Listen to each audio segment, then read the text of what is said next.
Oh iya, saya lagi coba bertanya-tanya kenapa dicopot begitu ya. Memang kalau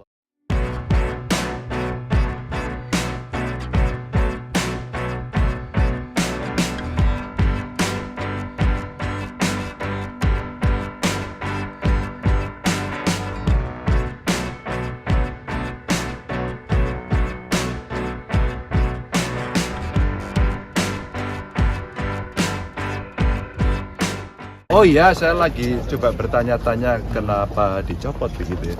Memang kalau ada yang melanggar sih silahkan dicopot. Tapi kalau tidak ada yang melanggar, ya sebaiknya tidak perlu berlebihan. Itu akan baik. Tapi saya senang karena saya sudah komunikasi dengan Pak Wayan Koster kemarin.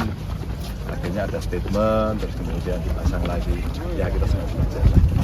Yang penting semua harus mendorong bahwa pemilu besok harus berjalan dengan baik, ya, aparatur semuanya bisa netral, gitu. Itu penting.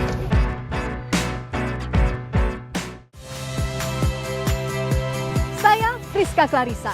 Saksikan program-program Kompas TV melalui siaran digital, pay TV, dan media streaming lainnya. Kompas TV, independen, terpercaya.